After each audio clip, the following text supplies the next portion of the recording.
Tonight, the stage is set. Determined by the shining light of our hopes and values and faith. Republicans lay out the stakes for voters in November. We must win this election. Plus, FLASHPOINT in Wisconsin. The National Guard intervenes in the wake of burning and looting after police shoot a man 7 times in the back. On its current track, we can anticipate tropical storm winds all the way from Baton Rouge to Houston. This as the Gulf Coast braces for Hurricane Laura, gathering strength and heading towards landfall. All this and more tonight on Faith Nation.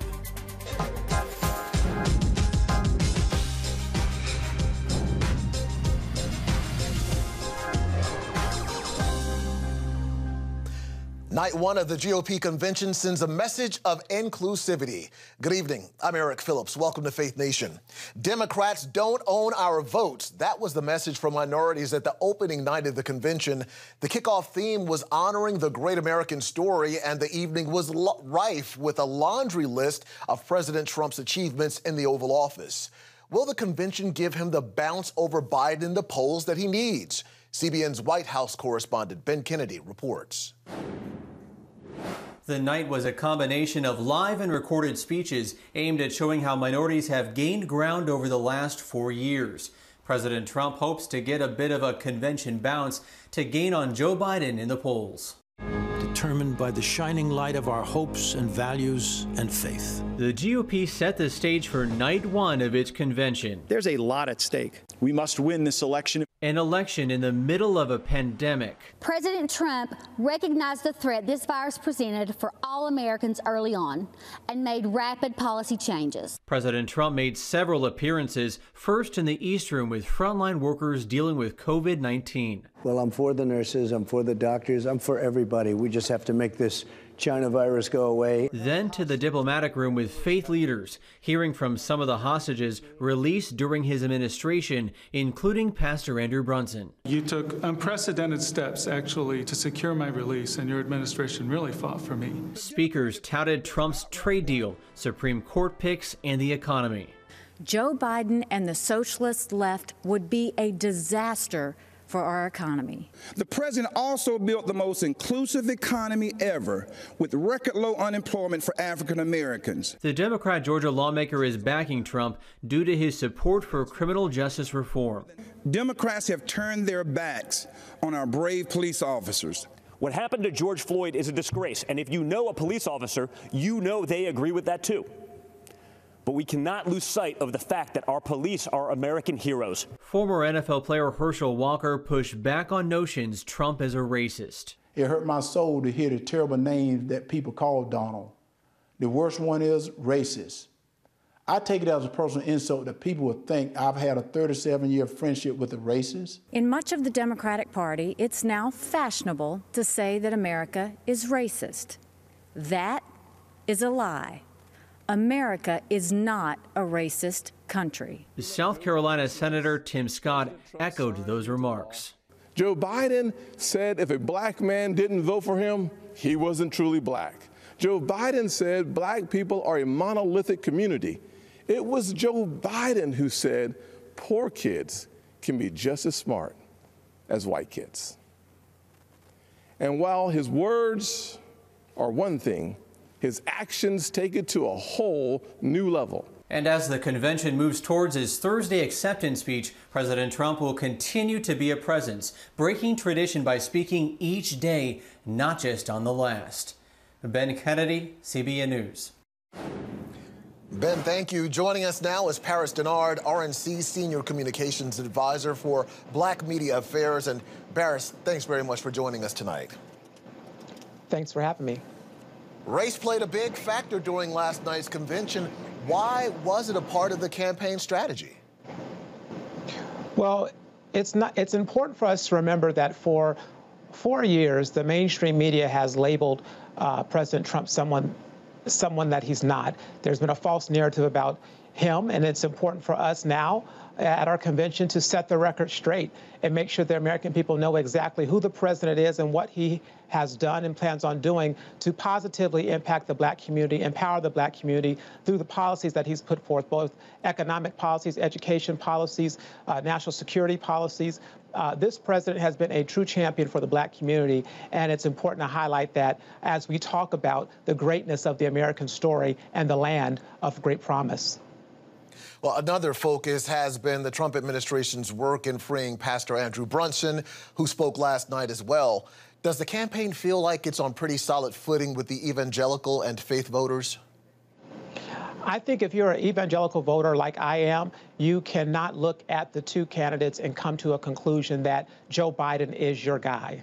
Joe Biden is someone who's, and the Biden-Harris ticket support late-term abortion. The Biden-Harris ticket supports raising taxes. The Biden-Harris ticket does not support the type of conservative judges that would be on the bench to rule in a way that is biblically, in my opinion, biblically aligned. The president has led in terms of being a pro-life president. He has done things like second chances given to people that were incarcerated, which is the direct opposite of what Joe Biden did, with his 1994 crime bill, which led to the mass incarceration of thousands of black Americans whom he called predators. And so when you look at the differences, I believe evangelical voters are going to come to the side of Donald Trump and, of course, Vice President Mike Pence. Now, based on the programming from last night, do you think that black America got the message the Trump campaign wanted them to get? I don't think it was just about tonight. If you look at the effectiveness of Black Voices for Trump, which is the official Trump coalition that we have, and all of the messaging and the events and the amplification of the president's record that we've been doing all year long, in addition to the fact that the president has never stopped working to earn the respect and the vote of the black community since 2016 and his long list of achievements, this is just the continuation of the engagement and the outreach and the direct messaging to the black community that this president is one who is championing their causes. Just yesterday, last night, the president signed an executive order expanding opportunity zones, instructing federal agencies to move their facilities into opportunity zones to create more opportunities there, helping the taxpayer. In addition to that, a White House Council of Economic Advisors report came out saying that the opportunity zones already had invested about $75 billion in new capital. And so we already see the empowerment of opportunity zones in urban and distressed communities. And so the black community, I think, if they were watching last night looking for something to hold on to tell them about President Trump's record, they got it from Senator Tim Scott. They got it from Herschel Walker. They got it from a Democrat state representative, as you played, Vernon Jones. They got it from Nikki Haley, and she talked about her personal story. And obviously, they're going to continue to hear it as we move on to the rest of the week, hearing from great Americans from all across this country, a number of which are black Americans. Paris Denard, thank you very much for your insights. All eyes will be on night 2 of the Republican National Convention tonight. Thank you, sir. The land of opportunity is our theme. Thank you. Well, tonight, the president's campaign advisor, Lara Trump, is speaking out. In a wide-ranging interview with our CBN News chief political analyst, David Brody, Lara hits on everything from Democrats and religion to Joe Biden, the so-called squad, and former President Barack Obama. Christians are under attack in this country. Are you concerned about what this might mean for evangelicals, and what kind of outreach can this campaign do to evangelicals? I know the actions have been phenomenal from this president, but he's going to need every single one of them and more in 2020 to make a difference. Well, that's exactly right. I'll tell you what you didn't hear from the Democrats as well last week. Whenever they said their Pledge of Allegiance, it wasn't one nation under God. They took that out. They are trying to take God out of schools. They are trying to keep you from practicing your religion. They can keep liquor stores open during a pandemic, but churches are closed. It is a very frightening thought that our religious liberties are slipping away from us under Democrat-controlled, mayors and governors all across this country. That gives you a very quick and very small snapshot of what this entire country could look like if Joe Biden and Kamala Harris got their way and got in the White House. And let's be very clear, the people that are controlling Joe Biden are the squad. It's Nancy Pelosi. It's the people that are really far left, the extreme radicals in that party. He is the true Trojan horse for the socialists in the entire party. That Democrat Party is unrecognizable. Even Barack Obama probably wouldn't be welcomed into that party. He's probably too moderate for them now, too. We see poll after poll showing Biden's leading in these polls, and he's polling. It could be a landslide for Biden. What are you guys seeing at the campaign, and what's crucial in 2020 as it relates to battleground states? My view, Laura, is it's the Rust Belt. I mean, Pennsylvania, Michigan, Ohio, Wisconsin. That to me, the culturally conservative, white, blue-collar voters are critical to both sides, honestly.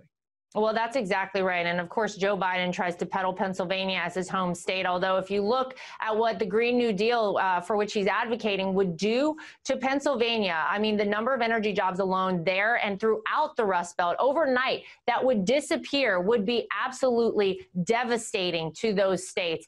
So I don't know that the people are going to buy that. I'll tell you, we have known since 2016 that the polling when it comes to this president has never been accurate. The day before the election in 2016, all the polls showed that Hillary Clinton would be the next president of the United States. I think that the silent majority is even bigger now than it was in 2016. We have numerous people speaking at our convention who didn't vote for Donald Trump in 2016, who are voting for him now because they have felt the impact of a President Donald Trump and the Trump administration in a very positive way in their lives. They were, hoodwinked by the mainstream media before, but they get it now because they feel it. There are so many of these Americans out there who maybe aren't posting on social media, maybe aren't talking about it. They're certainly not talking to a pollster, but they're going to go to a voting booth on November 3rd, and they're going to cast a ballot for Donald Trump because they know what is at stake in this election. Joining us now, CBN News Chief Political Analyst David Brody. And David, yesterday you told us, by the way, great interview with Lara Trump there, but yesterday you told us Franklin Graham's intention to pray at the convention is coming up later this week on Thursday. Today, you have some more Graham family news. Well, that's right. Franklin Graham's daughter, or Billy Graham's granddaughter, just do the family tree, is going to speak at the convention on Tuesday night. Now, she's not going to be praying. She'll be speaking, actually, in a slot there. So Sissy Graham Lynch will do the honors, and she's going to talk about religious freedom and life and a whole bunch of things of faith. You name it. So that's the deal. And I can tell you that Lara Trump in that interview also told me that the president specifically handpicked her and Franklin Graham, really wanted both of them to speak at the convention this week. We'll certainly be watching for that. Now, we have less than a minute left. Wanted to get this in, though. You had a chance to interview Tim Scott when he was just coming on the scene. And, of course, we heard from him last night during the RNC. What did he tell you? Well, he told me quite a bit. He was running for Congress at the time. The Chick-fil-A story is his most famous story. Basically, he came to Jesus through, in a way, Chick-fil-A because of the people that he got to know. And look, he's a rags to riches story, if you will. But one thing he said, he goes, look, I'm not a black Republican. That's not how he wants to be looked at. He wants to be a Republican who is black. He wants to make sure that people understand that that's the way he sees himself. And boy, he's been very popular and successful down there in South Carolina. All right, David Brody, thank you very much for joining us. Always a pleasure. Thanks, Eric. Unrest in the streets of Wisconsin. They're calling in the National Guard after a night of looting following another police shooting. This is Faith Nation. Hey, if you're tired and exhausted all day, you can't think clearly, and you really just need a cup or even a pot of coffee to get through your day, then join me, Dr. Josh Axe, for this new series where I'm going to teach you how to transform your diet and use essential oils and supplements to get a better night's sleep. Wake up to your best life. Call 1-800-700-7000 to get your free DVD or booklet of Protect Your Sleep today. It's about the competition. I kind of put that pressure on myself, and I think people had expectations. It's about overcoming. We use this phrase all the time, keep chopping, keep practicing hard. It's about going the distance. I think as a father, it's my job, to lead, just be the best husband and father I can be. Watch Going the Distance with Sean Brown Saturday night at 7:30. on the CBN News Channel. Orphans Promise is committed to loving and serving at-risk children, to helping keep families together, and to creating opportunities for strong and sustainable communities around the world. We're working in over 60 countries around the world, and with your help, we can do even more. There's an old African proverb I love that says, if you want to run fast, run alone. But if you want to run far, run together. At Orphans Promise, we want to run far so we can touch the lives of as many orphaned and vulnerable children as possible. But we don't want to go alone. We're out to change the world, one child, one family, one community at a time. Will you join us?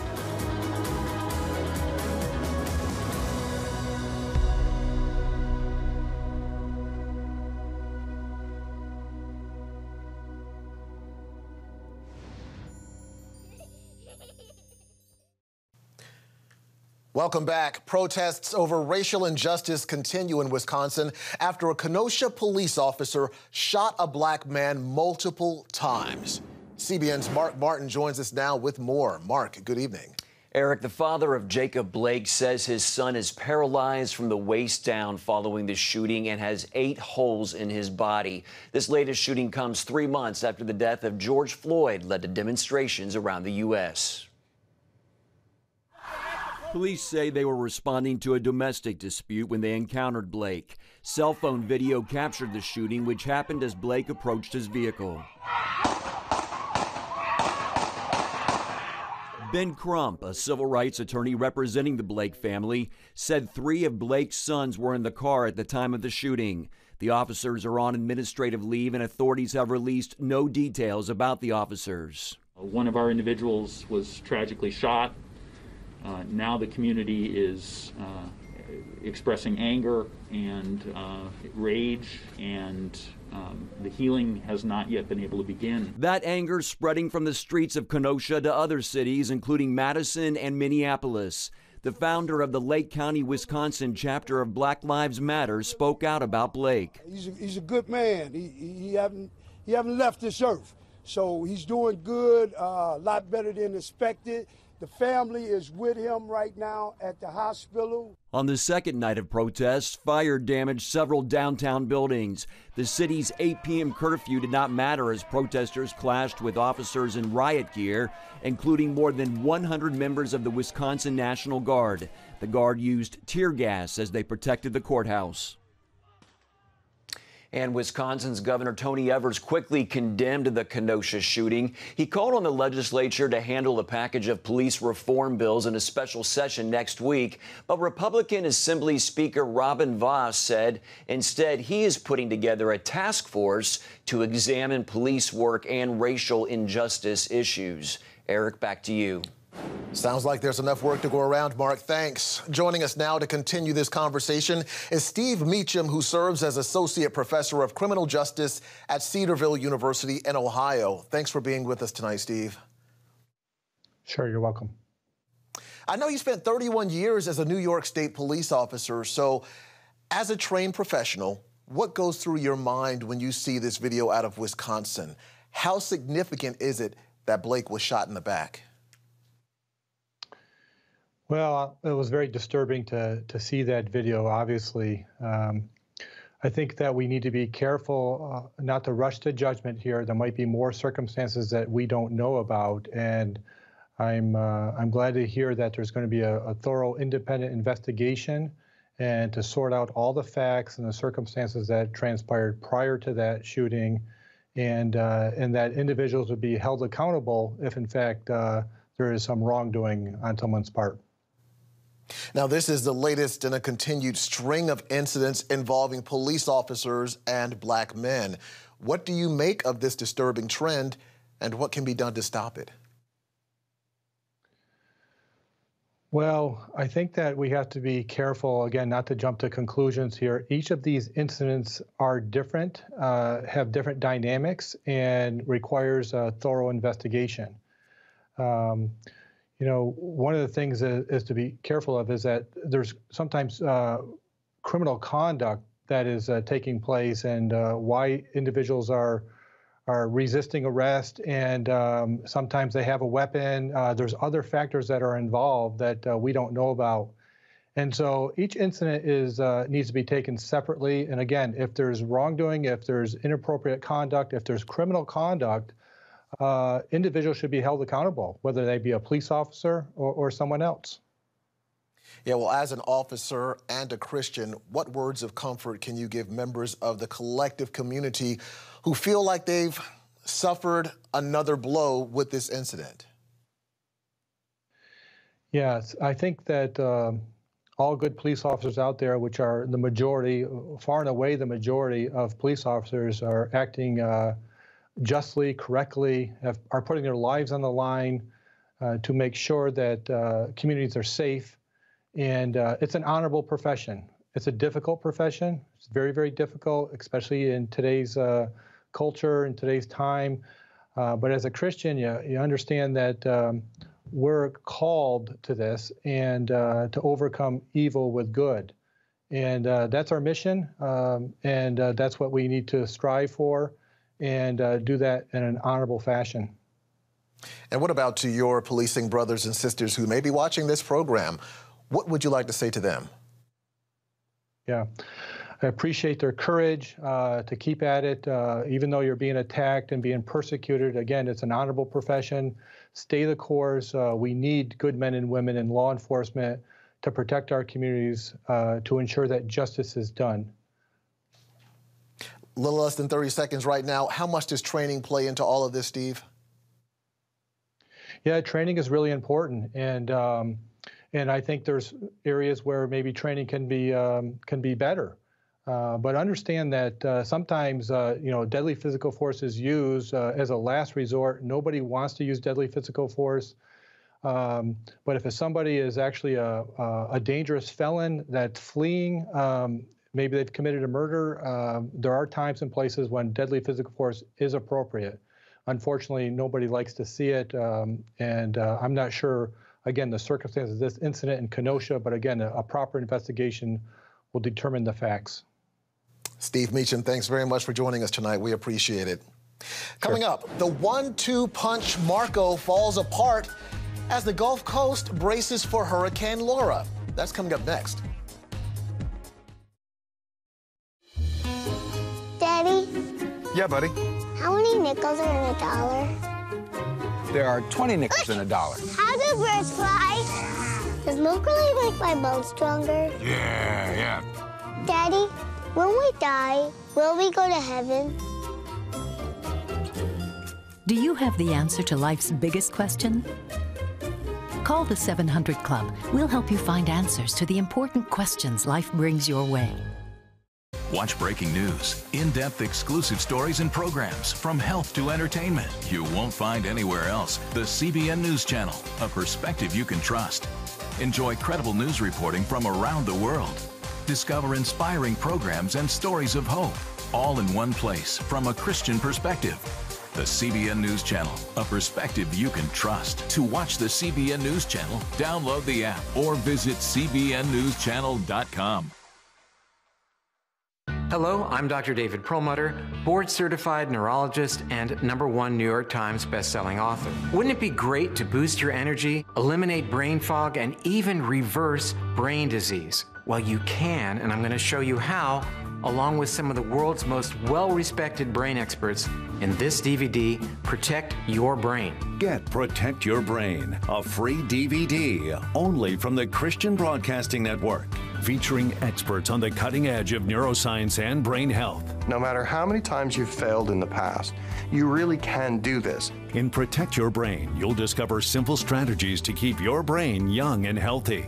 Improve your memory. Discover the gut-brain connection. In Protect Your Brain, get your free copy at cbn.com or call 1-800-700-7000.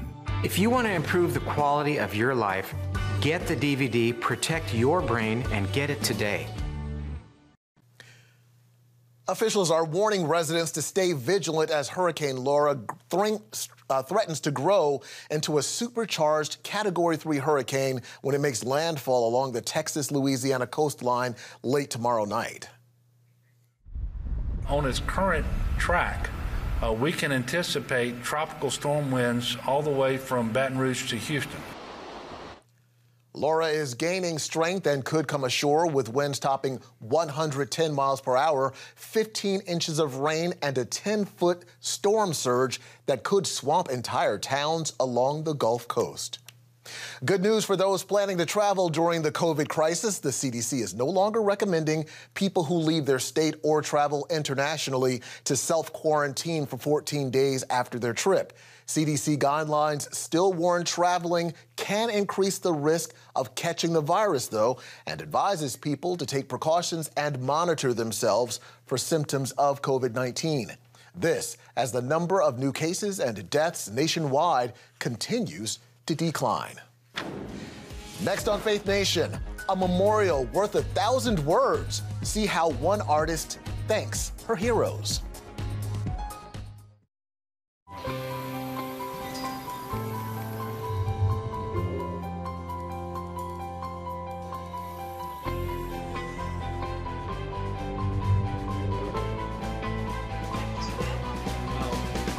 I am Regent's first ROTC graduate student.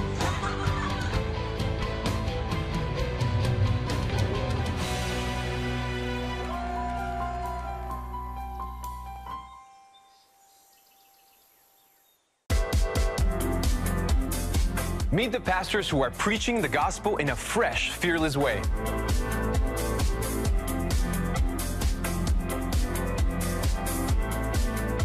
I'm Roberto Torresadillo. Join me each week for Next Gen Voices.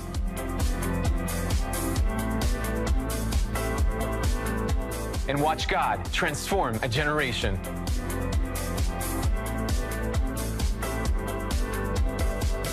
How'd you like to get a redo on your health, on your body, on your arteries, so you could have the energy you had 20 years ago?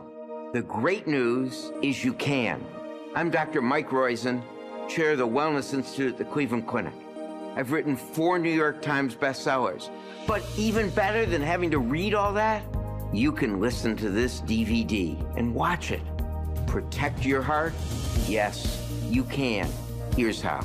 Go to CBN.com or call 1-800-700-7000 for your free copy of Protect Your Heart. Let the medical experts show you their new discoveries on how to avoid heart disease and even reverse it. Easy steps to uncover the hidden dangers in your medicine cabinet, reduce stress, and get a complete do-over for your health. Call 1-800-700-7000. That's 1-800-700-7000. Or go to CBN.com to claim your free copy of Protect Your Heart. And finally tonight, after losing healthcare workers in her church to COVID-19, this young artist decided to do something personal for their families. 15-year-old Christine Zhang began drawing digital portraits of frontline workers and posting them on her website called Portraits of the Brave. Each colorful portrait is modeled after a photograph and includes the name and specific occupation of the hero. Christine said the project is not limited to victims of COVID-19, and she hopes to include other first responders in the future. She said the portraits are free of charge. She just wants families to know that even strangers appreciate their sacrifices and those who gave their lives in this pandemic. A thoughtful and very heartfelt way to say thank you. We'll see you back here tomorrow night. Have a great one.